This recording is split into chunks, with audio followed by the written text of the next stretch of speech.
Hey everyone, this is Harry, and this is the third location of the Bridging Viewpoint series. Thank you for all those who have been watching the first two locations and providing feedback, because that has been extremely helpful in my video creation process. So thank you.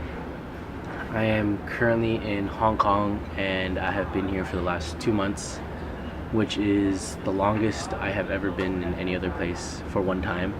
And I can definitely feel the difference. In the 2 months, I was able to build a pretty stable and pretty great lifestyle, day-to-day routine, and it feels weird needing to leave again and create the whole stable lifestyle again in a new place with a new support system. But I'm excited. I think the next location will be pretty awesome. So for this section, which is the goals and learning section of the Hong Kong video, I am going to try something new. One of the biggest feedback that I got for the videos was that it's quite difficult to watch me talking for a whole 15 minutes, and I understand that. So I am going to try a new technique to make it a little bit more engaging. I'm going to try to walk you through my goals and learnings through animation of me drawing. I can't promise that my drawing is good. In fact, I can promise you that it isn't that good. But I think it'll at least be fun and more entertaining than staring at my face for the next 15 minutes. So yeah, I hope you enjoy. Please continue to provide feedback. Let's jump into it. Hey, so this is where I'm going to try and illustrate my goals and learnings for Hong Kong. My main goal for going to Hong Kong was to reconnect with my roots. You see, I was actually born in Hong Kong, but at around the age of 4, my family and I moved to California, where I was raised. And growing up, I would say my connection to my Hong Kong culture really diminished with time. And I think that was probably due to me wanting to grasp the more Western side of me stronger than the Hong Kong side of me. But now that I'm older, and as I start to think more about who I want to be, I feel like this trip and visiting Hong Kong would be a great opportunity for me to learn more about where my family's from, where I'm from, and learn to be proud of that side of me. So this was my journey to do so. And going to Hong Kong, I would say I had two primary goals. My first one was to learn about Hong Kong's history and how it came to where it is now. And the second goal was to see and understand the state it's in now and the current challenges that it faces. For the first goal, I'm going to actually cheat and send you a link to a documentary that I watched and enjoyed, because I feel like the documentary would explain Hong Kong's history much better than I can, and much better than I can actually draw for you here. So I'm mainly going to focus on the second goal. So for the second goal of understanding where Hong Kong is now and the current challenges, I first started by talking to my family members who have been living in Hong Kong their entire lives. And then I spoke with their friends, and then the friends of friends, and also the locals who I met on my own as well. And I would say, after speaking to everyone, the top two challenges that I kept getting over and over again were, one, the political system, and two, the housing issue, the housing problem in Hong Kong now. So the first one, political system, I won't talk too much about because there are a lot of unknowns as to what will happen and also how it would affect Hong Kong. But I will touch on it really quickly to give you an idea. I will also include some history as well. So if you didn't take a look at the documentary, the background is Hong Kong used to belong to China a long time ago. And then it was colonized by Britain. And recently in 1987, Britain handed Hong Kong back over to China. And this was faced with a lot of opposition and concern from the people from Hong Kong because the system and the governance in Hong Kong is very different than China. And the people of Hong Kong were concerned as to how their country would be affected by China's rule. And this is still a huge unknown and concern. But what China did was it granted Hong Kong 50 years from 1997 to continue operating under its own system and its governance. And within these 50 years, China will figure out how to transition Hong Kong into one of its cities. And the concern here involves, I guess, the freedoms that Hong Kong has now, and also Hong Kong is a free market because Hong Kong operates as a free market now. And the concern is what will happen to all these areas once being ruled by China, which is a very valid concern. I still don't know yet, and I'm curious as to how China will handle this transition. So let's focus more on the housing section. So for the second challenge, which is housing, if you did not know, Hong Kong is one of the most expensive cities in the world to live. And for the why this is, I'm actually going to also cheat and link another video. It's a Vox Borders video on cage homes, but it also explains the housing situation in Hong Kong quite well. And I think much better than I can do it. So definitely check out that video. It's a very well done video, and their whole series on Hong Kong is actually very, very well done. So I'll link that below. But yes, Hong Kong is one of the most expensive places to live in the world. And because of this, you'll see several things. One of them is a huge inequality, but also the other thing is the effect it has on people of lower economic standing. So similar to what I talked about in my New Zealand videos about gentrification and how the housing market in New Zealand was greatly affecting the people of lower economic standing there, a similar issue seen in Hong Kong, where the people of lower economic standing there have been greatly affected by the crazy housing market that has been in Hong Kong for a while now. And as mentioned, Vox Border will give you a good perspective as to what's happening in Hong Kong now. So what I'm going to try to do is provide you my own personal experience with investigating a few of the areas. And what I did was first volunteer at an organization that focuses on homelessness called Impact Hong Kong. And then I also looked into subdivided homes and cage homes through a tour offered by Oxfam, which is a global organization as well. So I'm going to start by sharing my experiences with homelessness, and this was through an organization called Impact Hong Kong, as mentioned before. And what their goal is to provide kindness and support to the homeless, and for those who choose to work their way out of homelessness, provide them with the resources to do so. And the way that I got involved was first through what they call kindness walks. And this is essentially walking through areas with high homeless populations and handing out free essentials like food, water,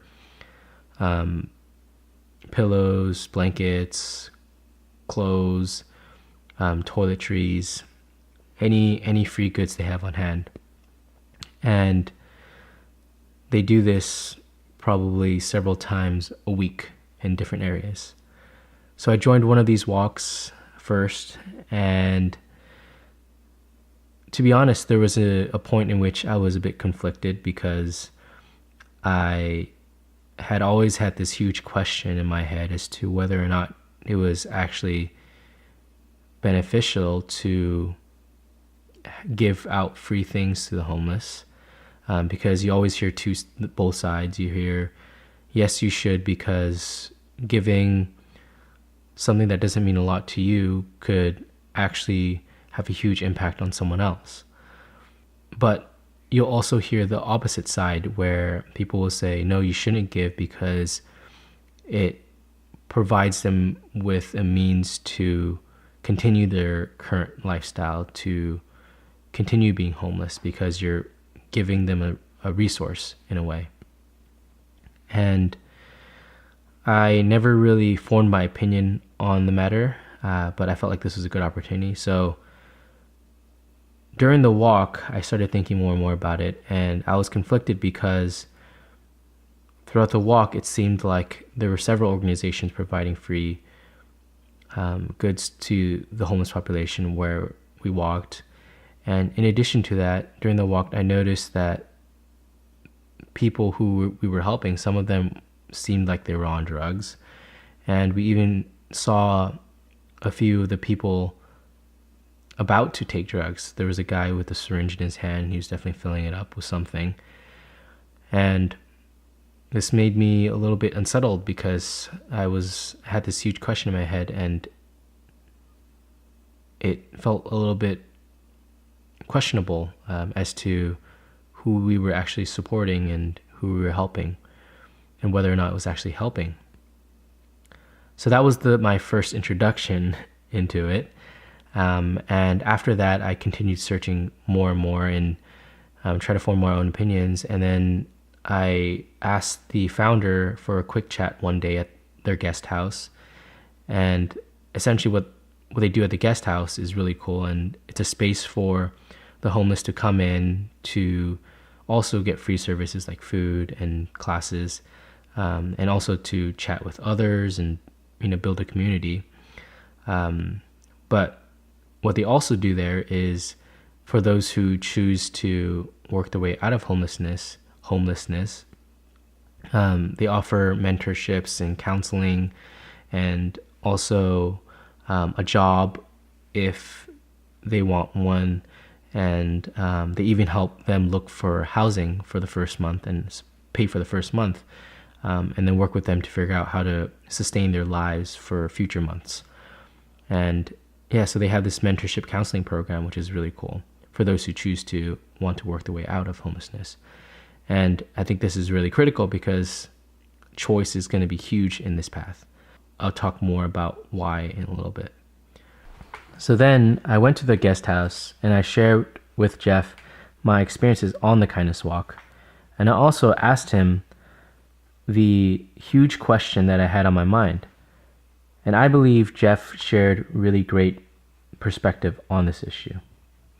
What he said to me was, most people feel like those who are homeless have two equally weighted options. One, to stay homeless, and the other, to find a job and get out of homelessness. This, he says, is a misconception, because to get out of homelessness is much, much more difficult, in fact, exponentially more difficult than the other option of staying homeless. To get out of homelessness, the individual needs to overcome, first, the obstacle of survival, finding food, water, and a place to live, but also they need to overcome a huge pain that is usually from an addiction or a mental illness or a traumatic event that put them into that position in the first place. And if anybody has ever faced any of these areas, you know what is really necessary to overcome them. You really need time and a lot of effort. So how can you do this when you're already worrying about survival? And in addition to all this, the individual is then expected to go out, find a job, and maintain that job. Now, all this is a huge obstacle, right? So by showing kindness and giving to the homeless, what you could potentially do is you can offset some of that weight. You can remove some of that weight from their shoulders by giving them something like food, water, or essentials that they need. That may mean a little bit to us, but a lot to them, right? So by giving and showing kindness, you can really provide them essentially with time.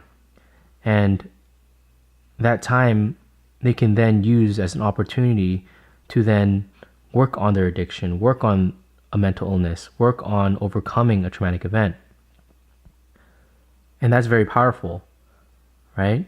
And of course, you can't control how they're going to use that time. They can use it for, working on overcoming, or they can work on continuing. But at the minimum, what you're doing is you're providing an opportunity. And I think that's the most powerful word, is opportunity, because what that means is when one then decides to choose to work their way out of homelessness, then they have the opportunity and they can grasp the opportunity to do so. And that's what Jeff and his team is trying to do, is they're providing the homeless with an opportunity to work their way out of homelessness. And when they do decide to do so on their own, he provides them with the resource to do so through mentorship, counseling, and other resources. I think that's a really, really powerful way to do it. And from what I can think about so far, it's the best way that I've seen to do that. Therefore, the question of whether or not to help has been defined, at least for myself. And this is important because I know that I can't help everyone out there who needs it because of my limited resources. So it's really important for me to define my why, because with this why, I can then know and choose who I can actually help. So this is just one insight that I gained from this experience. And now I'm going to jump over to my experience with subdivided homes. And I'll try to run through it quickly because this is a very, very long video. So if you haven't watched the Vox Borders episode on subdivided homes or cage homes yet, I highly recommend that you do, because it is very informative and will provide background for a lot of what I'm going to talk about here. So a subdivided home is an apartment that is sectioned out into multiple living spaces so that the landlord can fit more tenants within the apartment. This would be nice and dandy if the rent was reasonable and if the apartment followed health and safety regulations. But this typically isn't the case. In fact, most subdivided homes are illegal, and because of this, they're not well regulated. So landlords charge whatever they want, and subdivided homes are not up to date with health and safety regulations. And you'll see lower cases of this in the Vox Borders episode. Through Oxfam, we visited several families living in subdivided homes that were supposedly on the nicer end of the spectrum. I'll now share with you the story of one family. This family was of a single mom and her newly born baby, and they lived not on the 9th floor and not on the 10th floor, but on the 9.5 floor. From what I can tell, this was an old storage space that was sectioned out by the landlord and rented out as 2 living spaces. This family was living in one of them. From what she shared with us, she was new to motherhood and was learning how to care for her baby through experience. In fact, the moment she saw another mother and her child in the group, she took the opportunity to barrage her with questions.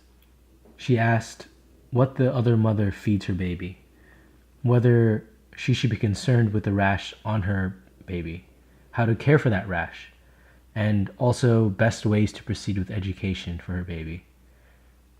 In terms of her financial situation, this mother was living off a government stipend of 8,100 Hong Kong dollars a month.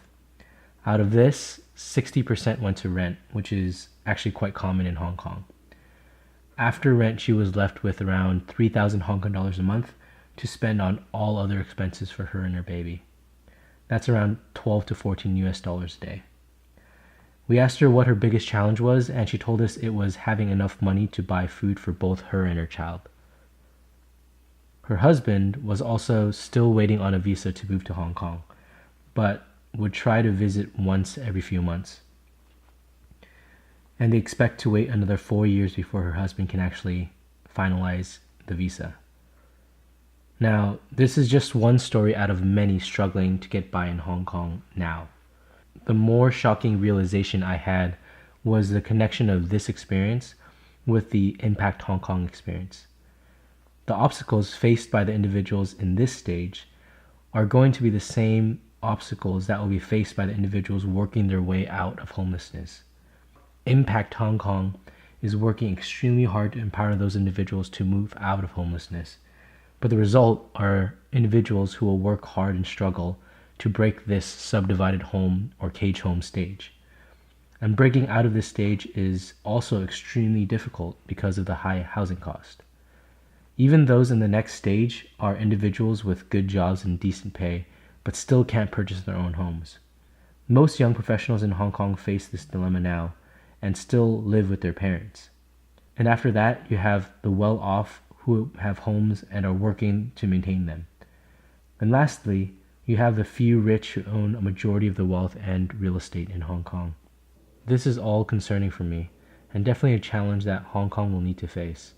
In terms of a solution, unfortunately, I don't have one. I wish I did, and I spent a lot of time trying to think of a solution, but currently do not have one. So sorry to disappoint you at the end of this video, and sorry for ending on such a gloomy note, but this is what I learned in my time in Hong Kong. And these are challenges faced all over the world. So that's why we need to spread awareness and steer more bright minds to work on solutions for these problems. I hope you found this video informative, and thank you so much for those who listened to the entire video, and I hope you enjoy the rest of the Hong Kong sections. Bye.